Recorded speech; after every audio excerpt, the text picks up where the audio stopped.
መኮንን በመንበረ ጸባዖት ቅድስት ሥላሴ ካቴድራል ቀብሩ ተፈጽሞ ሐውልት ተሰራለት። ሐውልቱ ላይ ክቡር አቶ መኮንን ሀብተወልድ በ1887 ዓ.ም ጥቅምት 19 ተወለዱ፣ ታኅሳስ 7 1953 ዓ.ም አረፉ የሚል ተጻፈበት። ይህ የሐውልት ላይ ጽሑፍ መኮንንን እንደማንኛውም ታሪክ ሳይሰራ እንዳለፈ ሰው ዝቅ የሚያደርግ ቢሆንም ማንም ሊያስተካክለው አልፈለገም። መጻፍ የነበረበት መኮንን ሀብተወልድ ሕይወቱን በሙሉ ባለው አቅምና ዕውቀት አገሩን ከማገልገሉ በላይ ወንድሞቹን አካለ ወርቅና አክሊሉን አስተምሮ ለአገር አበርክቷል። ለዚህ ውለታው ክብር ሲገባው ሕይወቱ በግፍ ብታልፍም ያለምንም ጸጸት በሰላም ለዘላለም እዚህ አርፏል ተብሎ ነበር። የታኅሳሱ ግርግር ሲያበቃ አገሩም ወደ ቀድሞ የቀን ተቀን እንቅስቃሴ ተመለሰ። ንጉሠ ነገሥቱ ግን አማካሪዎቻቸውን ስላጡ የመንግስቱን ሥራ ለማከናወን ቀላል አልሆነላቸውም። በነበራቸው የተጠራጣሪነት ባህሪ ላይ የወርቅነህ ክዳት እሳት ላይ ቤንዚን እንደማርከፍከፍ ሆነ። በሞት የተለዩትንና በመፈንቅለ መንግስቱ ተወንጅለው የተነሱትን የመንግስት ባለስልጣናት ለመተካት ከባድ ፈተና ገጠማቸው። የስልጣን ድልድሉ ሲካሄድ አክሊሉ በጽህፈት ሚኒስቴር ሚኒስትርነቱ ላይ የጠቅላይ ሚኒስትሩ ቦታ ተደርቦ ተሰጠው። የጠቅላይ ሚኒስትሩ ቦታ ምንም እንኳን የሚኒስትሮቹ ሁሉ የበላይ ቢያደርገውም ጠቅላይ ሚኒስትር የሚሆነው ሰው ንጉሠ ነገሥቱ ሳያጸድቁት በራሱ ምንም ስለማይወስን ሙሉ ስልጣን እንዳለው አይቆጠርም። ከዚህ በተጨማሪ ደግሞ ማንኛውም ሚኒስትር የሚኒስትሮች ሰዓት በሚባለው የጃንሆይ የቀን ፕሮግራም ቀርቦ የሚፈልገውን ነገር ማስወሰን ስለሚችል ጠቅላይ ሚኒስትሩን ሳያማከር ስራውን መስራት ይችላል። በእርግጥ ጠቅላይ ሚኒስትሩ ከሌሎቹ ሚኒስትሮች የተሻለ በንጉሠ ነገሥቱ ዘንድ ተሰሚነት አለው። የአገር ውስጥ ፖለቲካን በደንብ ለሚያውቁት ለጸሐፌ ትእዛዝ ወልደ ጊዮርጊስ ወልደ ዮሐንስ ይህ ስልጣን ተሰጥቷቸው ቢሆን ኖሮ ብዙ ነገር ያደርጉበት እንደነበር አይጠረጠርም። አክሊሉ ግን የአገር ውስጥ ፖለቲካውን የማይረዳና መሰረታዊው አስተሳሰቡ የግለሰብ የሥራ ነጻነት መጠበቅ እንዳለበት ስለሚያምን ከበታቾቹ ላሉት ሰራተኞች እድል የሚሰጥ ነው። ይህ እድል ለታታሪና አቅም ላለው ሰው ስራውን በትጋት ሰርቶ ለውጥ እንዲያመጣ የሚያደርግ ቢሆንም ሰነፍና አቅም የሌለው ሰው ግን ካለቃዬ ያልታዘዝኩም በሚል ስራ እንዳይሰራ መንገድ የሚከፍት ነው። ከዚህ በተጨማሪ አክሊሉ ሰውን ሴራ ጎንጉኖ በንጉሠ ነገሥቱ ፊት በማሳጣት እንዲሻር የማድረግ ፍላጎትም ሆነ ችሎታው ስላልነበረው እንዲሁም ሰውን ለመጥቀም በሚል ለማሾም ስለማይሞክር የሚሾሙትን ሚኒስትሮች መቆጣጠር አይችልም። ይህ ሁሉ የባህሪ ድክመት ቢኖርበትም የጠቅላይ ሚኒስትርነት ሹመት ሲሰጠው ስራውን በብቃት እወጣዋለሁ ብሎ በማመን ተቀበለ። ኢትዮጵያ ካጋጠማት የታኅሳስ ግርግር በመረጋጋት 1953ን አሳለፈች። በቀጣዩ ዓመት የንጉሠ ነገሥቱ መንግስት የጎደሉበትን ሰዎች ተክቶ ወደ ቀድሞ አቋሙ ለመመለስ ጥረት ቢያደርግም ሰራዊቱ ያሉትን ጀነራሎች በማጣቱ ንጉሠ ነገሥቱም መኮንንና ወርቅነህን የመሰለ አማካሪ በማጣታቸው ሙሉ በሙሉ ማገገም አልተቻለም። ነገር ግን ንጉሠ ነገሥቱ ለህዝባቸው ያስለመዱትን በተለያዩ የሃይማኖት ክብረ በዓላት ላይ መገኘትን ሳያስተጓጉሉ ያከናውኑ ነበር።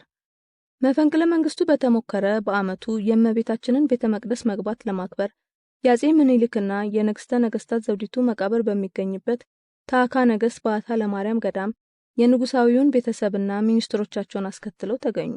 ክብረ በዓሉ ተጠናቆ ንጉሠ ነገሥቱና ንጉሳዊ ቤተሰብ ከወጣ በኋላ ሚኒስትሮቹ ለመውጣት ወደ የመኪኖቻቸው ሲሄዱ አክሊሉ አንድ ሰው አክሊሉ ብሎ ሲጠራው ተሰማ።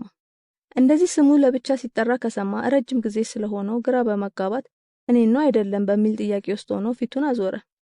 ከሚያውቃቸው ሰዎች ሌላ የተመለከተው የቤተ ክርስቲያን ሊቃውንትን ነበር። ከመካከላቸው አንደኛው ወደሱ አቅጣጫ እየተመለከቱ የቆሙ ቢሆንም አክሊሉ ግን ስላላወቃቸው እኔን አይደለም በማለት ወደ መኪናው ጉዞውን ቀጠለ። ፊቱን እንዳዞረ አሁንም ስሙ ሲጠራ ሲሰማ ጉዞውን አቁሞ ወደ ተጠራበት አቅጣጫ ፊቱን አዞረ። ከሊቃውንቱ መሃል ቅድም ሲመለከቱት የነበሩት ሊቅ ወደሱ ለመምጣት መንገድ ጀምረዋል። ወደሱ እየመጡ እንደሆነ ስላወቀ ቆሞ መጠበቅ ጀመረ። በሐሳቡ ግን ደሞ ምን ምልጃ ሊያቀርቡ ነው? የኚህ ደሞ ይለያል፣ ስሜን እንደ ጓደኛ ጠርተው ማስቆማቸው እያለ ሲያጠነጥን ሊቁ አጠገቡ ደርሰው እንደምን ዋልክ አክሊሉ አስታወስከኝ ብለው ጠየቁት። የፊታቸው ገጽና በጓደኛ አቀራረብ ሲያናግሩት ከዚህ በፊት አግኝቷቸው እንደሚያውቅ ቢረዳም የትና መቼ እንደሆነ ሊያውቅ አልቻለም።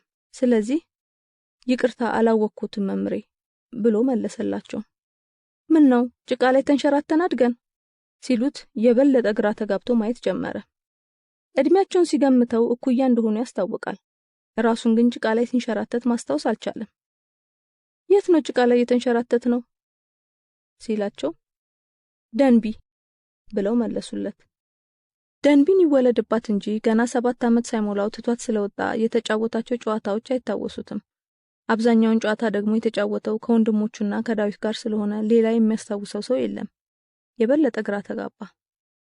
ከደንቢ በጣም ልጅ ሆኜ ስለወጣው ብዙ ሰው አላስታውስም። ብጫወትም ከወንድሞቼ ጋር ነበር። ከእርሱ ጋር ተጫውተን ያደገን አይመስለኝም ብሎ ጥሏቸው ለመሄድ ሲዘጋጅ ከወንድሞቼ ጋር ነው የተጫወትኩት ማለትህ እውነት ተናግረሃል። እኔም ከወንድሞቼ አንዱ ነኝ ሲሉት ጤነኛ እንዳልሆኑ እርግጠኛ ሆኖ ጥሏቸው ለመሄድ ፊቱን አዞረ። ሊቁም ምን ነው ዳዊት የሚባል ወንድም የለህም ሲሉት መብረቅ የመታው ያህል ደንግጦ ዞር አለና ዳዊት ማን ብሎ ጠየቃቸው። መባጽዮን። መልሳቸውን ሲሰማ ሄዶ አቀፋቸው። ተቃቅፎ ሰላም ከተባባሉ በኋላ ያሉበትን ሁኔታ መጠያየቅ ጀመሩ።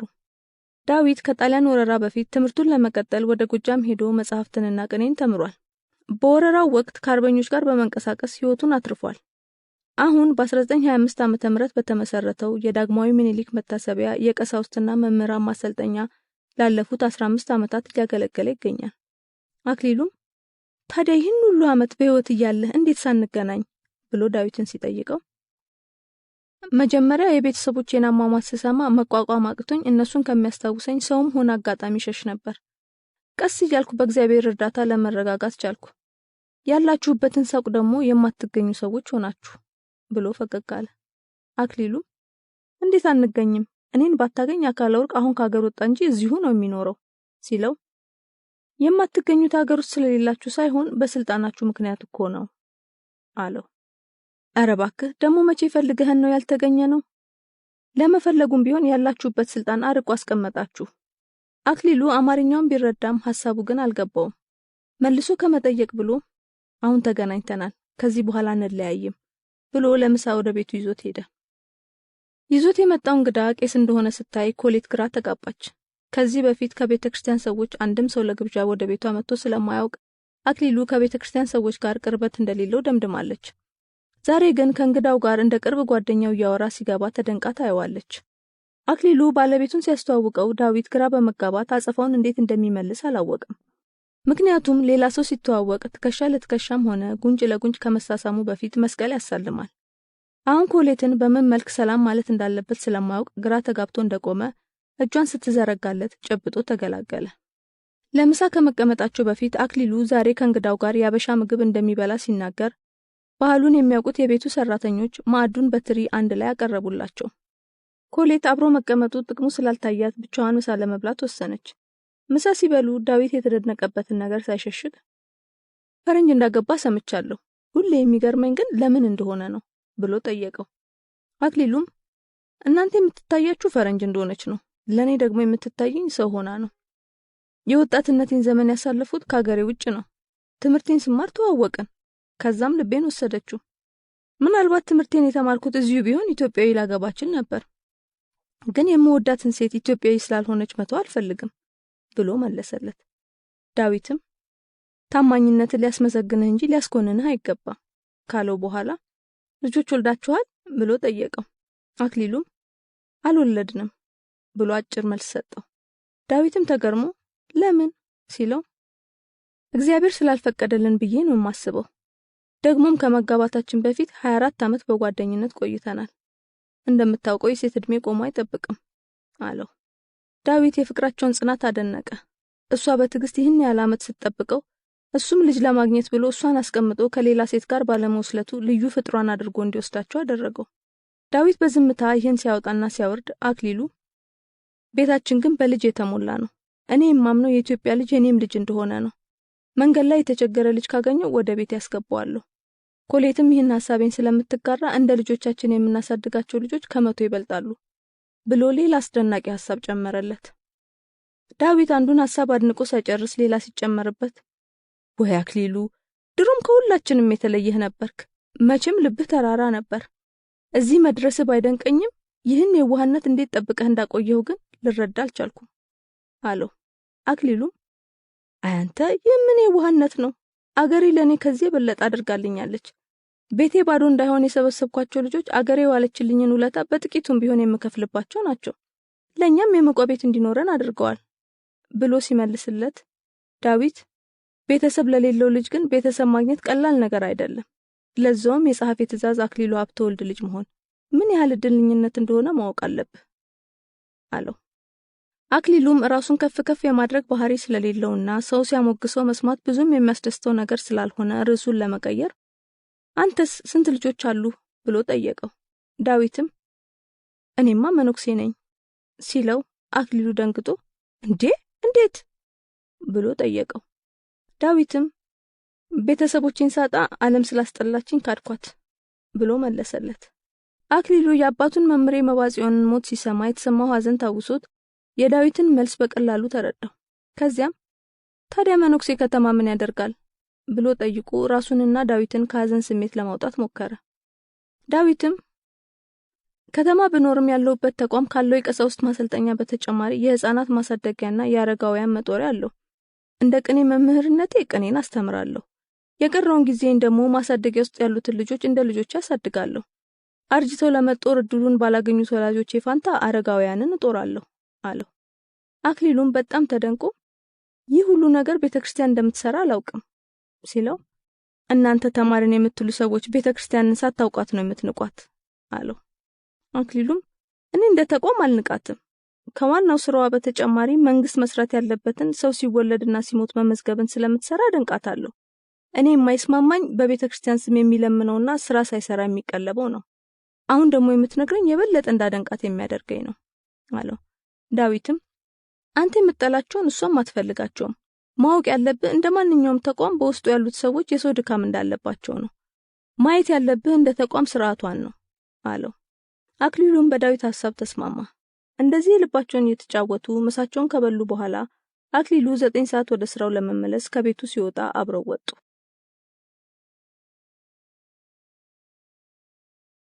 አፄ ኃይለ ሥላሴ መንግስታቸውን እያጠናከሩና ከመፈንቅለ መንግስቱ ድንጋጤ እያገገሙ ባሉበት ወቅት ታማሚ የነበሩት ባለቤታቸው እቴጌ መነን የካቲት 8 1954 ዓ.ም ከዚህ ዓለም በሞት ተለዩ። እረፍታቸው በንጉሳውያን ቤተሰብ ዘንድ ብቻ ሳይሆን በመላው የአገሪቱ ህዝብ ላይ ሐዘን ፈጠረ። የቀብር ስነ ስርዓታቸውን የማስፈጸሙ ኃላፊነት በአክሊሉ ትከሻ ላይ ወደቀ። ቀብራቸው በቅድስት ሥላሴ ካቴድራል ከተፈጸመ በኋላ የህይወት ታሪካቸውን አክሊሉ ሲያነብ ትሁትና ቅድስት ሴት ሲል ገለጻቸው። አብዛኛው ሰውም በገለጻው ተስማማ። ንግስቲቱ ባረፉ በሁለተኛው ወር የመጨረሻ ልጃቸው ልዑል ሳህለ ሥላሴ ሚያዝያ 16 1954 ዓ.ም ከዚህ ዓለም በሞት ተለየ። ንጉሠ ነገሥቱ በደረሰባቸው ተደጋጋሚ ሐዘን በጣም ተጎዱ። ባለቤታቸውን በማጣታቸው ያለባቸውን ብቸኝነት ለማሸነፍ ከመጀመሪያ ልጃቸው ልዕልት ተናኘ ወርቅ ጋር ቅርበታቸውን አጠናከሩ። አማካሪዎቻቸውንም በሞት ስላጡ ከልጃቸውና ከባለቤታቸው ራስ አንዳርጋቸው መሳይ ምክር መቀበል ጀመሩ። ልዕልቷም ሆነ ባለቤታቸው ንጉሠ ነገሥቱን ለማማከር የበሰሉ ባይሆኑም ባገኙት እድል ተጠቅመው ማማከራቸውን ቀጠሉ።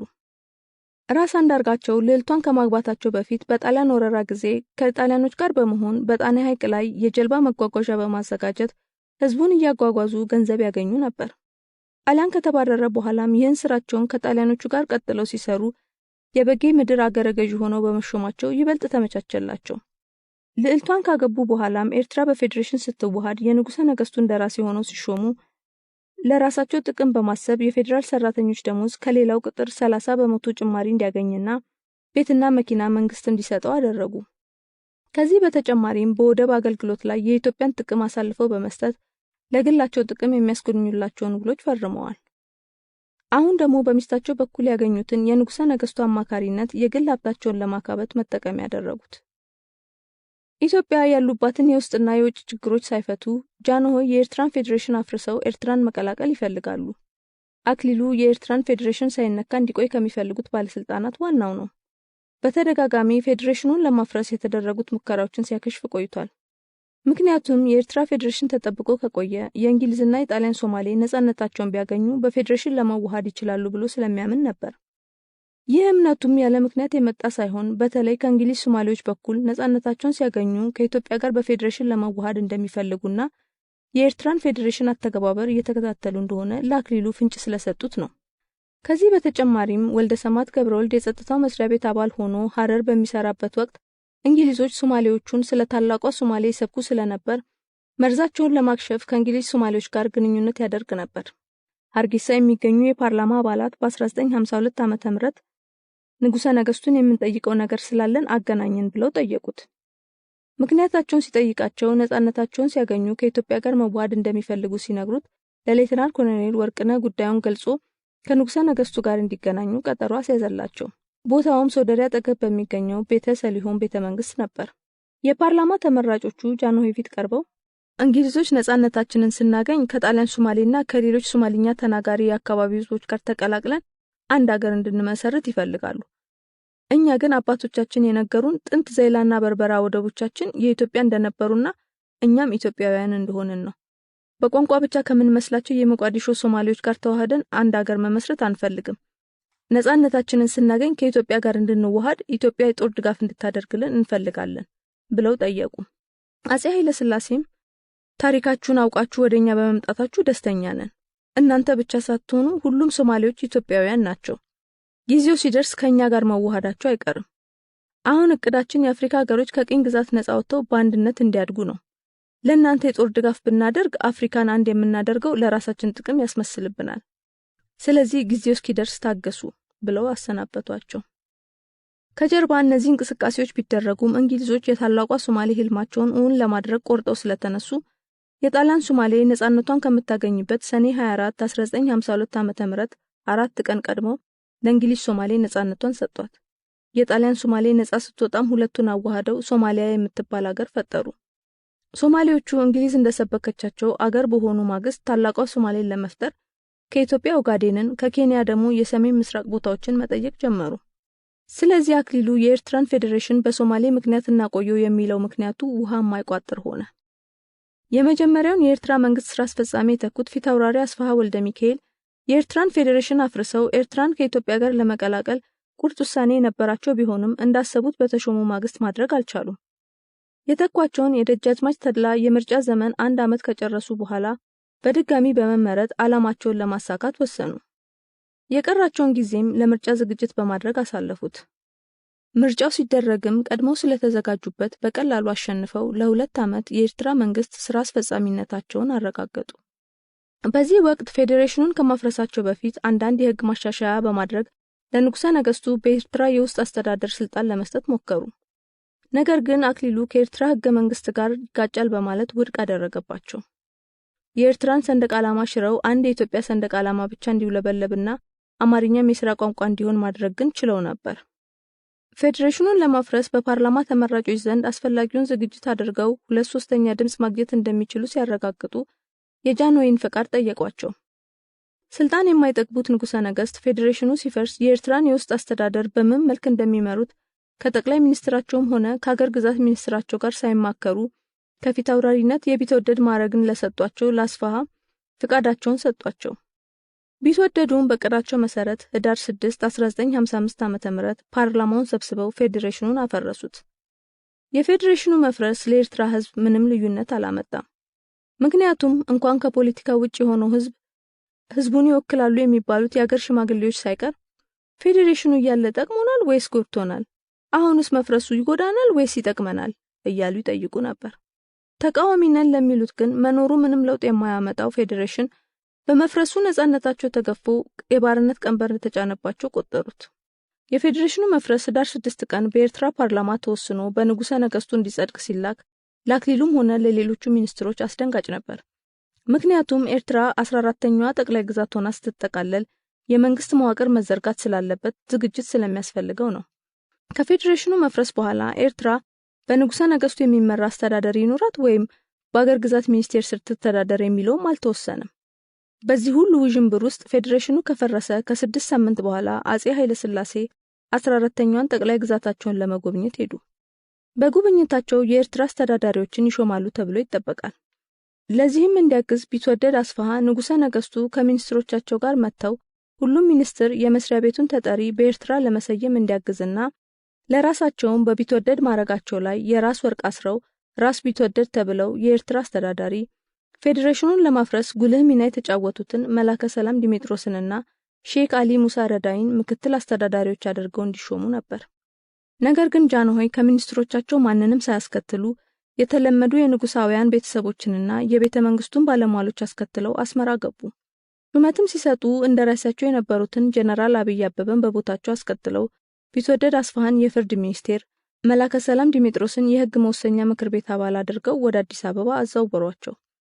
የበለጠውን ሐዘን በአንድነት ወገኖች ዘንድ የፈጠረው ኤርትራ ከኢትዮጵያ ጋር መዋሃድ የለባትም ብለው ሲሟገቱ የነበሩትን ፊታውራሪ ተስፋጽዮን በርሄን በሚኒስትር ዴኤታ ማዕረግ የጠቅላይ ግዛቱ ምክትል እንደራሴና የራቢጣ አልእስላሚያ አባል የሆነውን ምዕራባዊ ቆላው ከኤርትራ እንዲገነጠል ሲጠይቁ የነበሩትን ሼክ አሊ ሙሳን በሚኒስትር ዴኤታ ማዕረግ የጠቅላይ ግዛቱ እንደራሴ አማካሪ አድርገው የሰጡት ሹመት ነው። አንድነቶች ፌዴሬሽኑን ሲያፈርሱ ስልጣን ከነሱ እጅ እንደማይወጣ እርግጠኛ የነበሩ ቢሆንም አጼ ኃይለ ሥላሴ ግን ምክንያታቸው ምን እንደሆነ ሳይታወቅ ወዳጆቻቸውን አስቀይመው ጠላቶቻቸውን ሾመው ወደ አዲስ አበባ ተመለሱ። የኤርትራን ፌዴሬሽን አፍርሰው የብዙ ጊዜ ህልማቸውን ካሳኩ በኋላ አጼ ኃይለ ሥላሴ ግንቦት 17 1955 ዓ.ም ሌላውን ህልማቸውን የአፍሪካ አንድነት ድርጅትን በአዲስ አበባ በማቋቋም ትልቅ ድል ተጎናጸፉ። የድርጅቱ መመስረት ከአፍሪካውያን በላይ ጎልቶ የታያቸው ለአውሮፓውያን ነበር። ምክንያቱም አውሮፓ በህብረት ቆሞ አንድ ድርጅት ማቋቋም ሳይችል ከቅኝ ግዛት የተላቀቁ አገሮች በአጭር ጊዜ ውስጥ አህጉራዊ ድርጅት ማቋቋም መቻላቸው ለነሱ ተአምር ነበር። እንቅስቃሴው ሲጀመር በዜና አውታሮቻቸው ኃይለ ሥላሴ የአፍሪካ አንድነት ድርጅትን ለማቋቋም ይዳክራል እያሉ ሲዘብቱባቸው ስለቆዩ ድርጅቱን ሲሆን ያልጠበቁት ነገር በመሆኑ ተደናግረዋል። ድንጋጤያቸው የመነጨው ቅኝ ግዛቶቻቸውን ለቀው ሲወጡ በየአገሩ ለእርስ በርስ ግጭት መነሻ የሚሆኑ ትርክቶችን በመተውና በአገሮችም መካከል የድንበር አለመካለል የሚያመጣውን ችግር ትተው ስለወጡ አገሮቹ በእርስ በርስ ጦርነትና በድንበር ግጭት ሲተላለቁ እነሱ እንደለመዱት የተፈጥሮ ሀብታቸውን ለመመዝበር በማሰብ ነበር። አሁን የተቋቋመው ድርጅት ግን አገሮች ከቅኝ ገዢዎቻቸው የተረከቡትን ድንበር እንዲያከብሩ ያዛል። በአገሮች መካከል የሚፈጠረውን የድንበር ግጭትም ድርጅቱ መርምሮ መፍትሄ እንደሚሰጥ ተቀምጧል። እነዚህ አንቀጾች ምዕራባውያኑ ያጠመዱትን አንዱን ቦምብ ስለሚያከሽፍ አልወደዱትም። ለዚህም ችግር ተጠያቂ ያደረጉት ኢትዮጵያንና ንጉሠ ነገሥቷን ነው። ስለዚህ ንጉሠ ነገሥቷን ከስልጣን ለማውረድ ኢትዮጵያንም በዓለም መድረክ ቀና እንዳትል እንዲሁም የተፈጥሮ ሀብቷን ተጠቅማ የሕዝቧን ኑሮ እንዳታሻሽል ለማድረግ ተባበሩባት።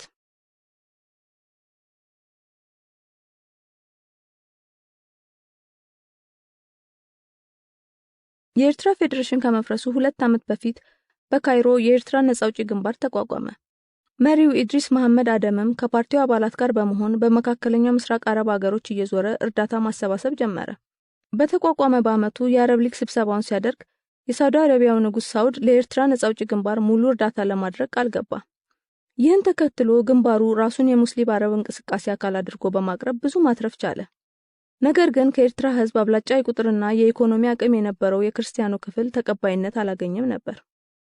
ይህን ለማካካስ ኤርትራ በፌዴሬሽን ከኢትዮጵያ ጋር ስትዋሃድ በተቃዋሚነቱ ጸንቶ ከሀገር የወጣውን ወልደ ማርያምን ክርስቲያኑን ህዝብ ለመቀስቀስ ከካይሮ የሬዲዮ ፕሮፓጋንዳ በማስተላለፍ ይህም አልሰራ ሲል ወልደአብን ወደ ካርቱም በማዛወር የፓርቲው የውጭ ጉዳይ ኃላፊ በማድረግ ተጠቀሙበት።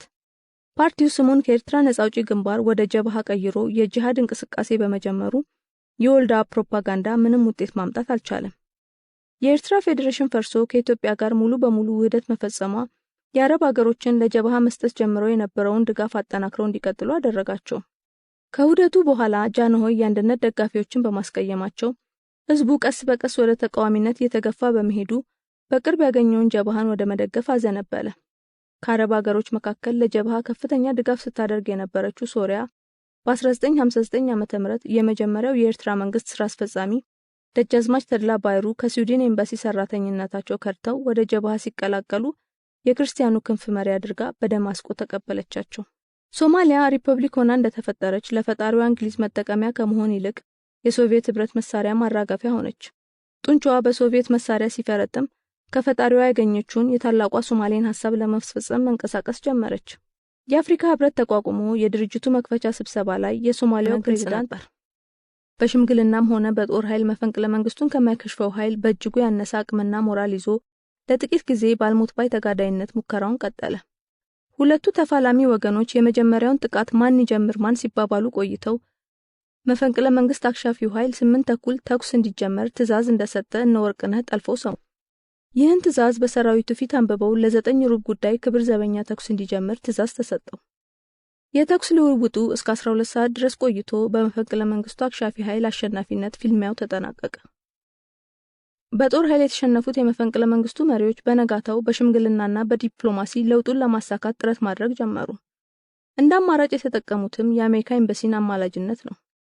የኤምባሲውን የፖለቲካ ክፍል ኃላፊ እንዲያሸማግላቸው ሲጠይቁት ተስማምቶ ወደነ ጀነራል መርድ ተላከ። ከነሱም በኩል የሚደራደር አንድ ሰው ይዞ ከተመለሰ በኋላ ከመፈንቅለ መንግስት መሪዎች በኩል ተደራዳሪ እንዲሰጠው ጠየቀ። ራስ ምሩ መጀመሪያ ወርቅነህን ካሉ በኋላ ሐሳባቸውን ለውጠው ገርማሜን ላኩት። ምንም ያህል ሳይቆይ ገርማሜ ተመልሶ ሲመጣ ምን ነው ተብሎ ሲጠየቅ ከነሱ በኩል የመጣውን ሰው ላስረዳው ሞክሬያለሁ ግን የሚገባው አይደለም ብሎ መልስ ሰጠ። በዚሁ የዲፕሎማሲው ጥረት ተቋርጦ ራስ ምሩ የአሜሪካውን ዲፕሎማት ይቅርታ ጠይቀው ደም እንዳይፋሰስ ጥረት እንዲያደርጉ ለነ ጀነራል መርድ መልእክት እንዲያደርስላቸው ልከው ሸኙት። በነ ጀነራል መርድ በኩል ካላቸው ጦር በተጨማሪ ከሩቅ ያለውም ጦር እየደረሰ ስለነበር ኃይላቸው በይበልጥ ተጠናክሯል። ስለዚህ የሚቀራቸው ነገር ቢኖር ከክብር ዘበኛ ሊሰነዘር የሚችልን ጥቃት አክሽፎ ሁኔታውን መቆጣጠር ነበር። በክብር ዘበኛ በኩል ጥቃት እንዲፈጽም ትዕዛዝ ቢመጣለትም ሰራዊቱ ምንም ሞራል ስላልነበረው ወደ እቴጌ ቪላ በመሸሽ መደበቅም መረጠ። ሌላውም ወደ ቀጨኔና እንጦጦ ተራራ ተበተነ።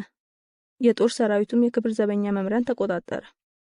ንጉሠ ነገስቱም የብራዚል ጉብኝታቸውን አቋርጠው ወደ አገራቸው ለመመለስ ጉዞ ጀምረው ስለነበር አርብ ታህሳስ 7 1953 ዓ.ም ከብራዚል ሞኖሮቪያ ከዚያም በካርቱም አድርገው አስመራ ገቡ።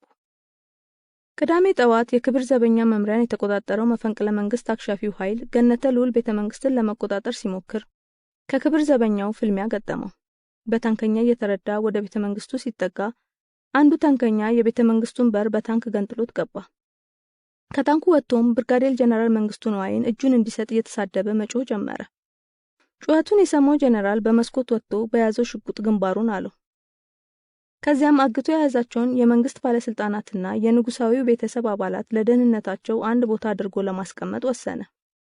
ለሁሉም ወደሚበቃው አረንጓዴው ሳሎን ሲያዛውራቸው ሊገድላቸው መስሏቸው ከታጋቾቹ አንዱ የማስታወቂያ ሚኒስቴር ምክትል ሚኒስትር የሆኑት አቶ ኃይለ ሚካኤል ደሳለኝ መንግስቱን በወንበር ከኋላው ለመምታት ሲሞክሩ ደረሰባቸውና ከጎኑ ያለውን ወታደር አትለውም ሲለው በታገቱት ሰዎች ላይ የመትረየስ ጥይት አርከፈከፈባቸው። መሞታቸውን ለማረጋገጥ ሁለተኛ ዙር ተኩስ ተተኮሰ። በዚህ ጭፍጨፋ መንግስቱ ነዋይና ወርቅነህ ገበየው መፈንቅለ መንግስት ሊያደርጉ እንደሆነ ለጃንሆይ ሲያስጠነቅቁ የነበሩት ጀነራል ሙሉጌታ ቡሊና አክሊሉን እንደ አባት ሆኖ ያሳደገው መኮንን ሀብተወልድ ህይወታቸው አለፈ። ከነሱ በተጨማሪ ለአገር ባለውለታ የነበሩ እነ ራስ አበበ አረጋይን ጭምር ህይወታቸውን አጡ። መኮንን ደርቦ ይሰራው የነበረው የስለላና የፕሮፓጋንዳ ስራ የዓለምንና የአገሩን ሁኔታ በትክክል እንዲረዳ እድል ሰጥቶታል። በዓለም ላይ ከሚያየው እንቅስቃሴ ተነስቶ በአገሩ መፈንቅለ መንግስት ተካሂዶ አገሩ እየሄደችበት ያለውን የእድገትና የስልጣኔ ጎዳና እንዳይደናቀፍ ሁልጊዜ ፈራ ነበር። ችግሩ እንዳይከሰት ቀድሞ ለመከላከል ከሚያደርገው ስለላ በተጨማሪ በየሁለት ሳምንቱ በአገር ፍቅር ማህበር ወጣቶች እየተሰበሰቡ ስለ አገራቸው አስተዳደር የሚያዩትን ጉድለቶች እንዲወያዩ መድረክ አመቻችቶ ነበር። በመድረኩ ገንቢ የሆነ ሐሳብ ከቀረበ ለንጉሠ ነገስቱ ቀርቦ ለማጸደቅና ተግባር ላይ ለማዋል ቁርጥ ውሳኔ ነበረው። የአስተዳደር ብቻ ሳይሆን የፖለቲካም ለውጥ ማድረግ ካስፈለገ የፖለቲካ ፓርቲ ማቋቋሚያ ፈቃድም ቢሆን ንጉሠ ነገስቱን አስፈቅዶ ተግባራዊ ለማድረግ ዝግጁ ነበር። ነገር ግን ወጣቱና የተማረ የሚባለው ማህበረሰብ የአገሩን ሁኔታ በጥልቅ የተረዳ ስላልነበር ጉንጭ አልፋ ክርክር ከማድረግ የዘለለ የበሰለ ሐሳብ አቅርቦ አያውቅም። መኮንንም የሚፈልገውን ገንቢ አስተያየት ማግኘት አልቻለም። የፈሩት ይደርሳል የጠሉት ይወርሳል እንደሚባለው ተረት የፈራው ደርሶ የመፈንቅለ መንግስት ሙከራው ህይወቱን ነጠቀው። እድለኛ ስለሆነ ግን ህይወቱ ሙሉ ያገለገላትና ከማንም አብልጦ የሚወዳት አገሩን ካሰበላት የከፍታ መንገድ ወጥታ በውድቀት ጎዳና ስትጓዝ አላያት። የአገሩን እድገት እንደሚያስቀጥሉ እርግጠኛ በመሆኑ ከልጆቹ ከወንድሙና ከራሱም ጭምር አብልጦ የሚወዳቸው አጼ ኃይለ ሥላሴ ያጋጠማቸውን ችግርና ውድቀት ሳይ ወደ ዘላለም ቤቱ በሰላም ተጓዘ። ጃንሆይ ግን መፈንቅለ መንግስቱ መክሸፉ ተረጋግጦ ቅዳሜ 10 ሰዓት ላይ አዲስ አበባ ሲደርሱ ወርቅነህና መንግስቱን ከስልጣናቸው ሳይወርዱ ከሄዱ ዙፋኖትን አያገኙትም ያሏቸውን ጀነራል ሙሉጌታንም ሆነ ለብዙ ወራት መፍትሄ እንዲሰጡት ሲወተውታቸው የነበረውን መኮንንን በህይወት አግኝተው ስለ ታማኝነታቸው ለማመስገን እድል አላገኙ። አክሊሉ ከንጉሠ ነገስቱ ጋር ከተጓዘበት ምዕራብ አፍሪካና ብራዚል ሲመለስ የወንድሙን በግፍ መገደል ተረዳ። ከአውሮፕላን ማረፊያው በቀጥታ ወደ ቤተ መንግስት ሄዶ በአረንጓዴው ሳሎን የሆነውን አየ። ሐዘኑ ጥልቅ ቢሆንም ካለበት ኃላፊነት የተነሳ ቁጭ ብሎ ለማዘን እድሉን አላገኘም።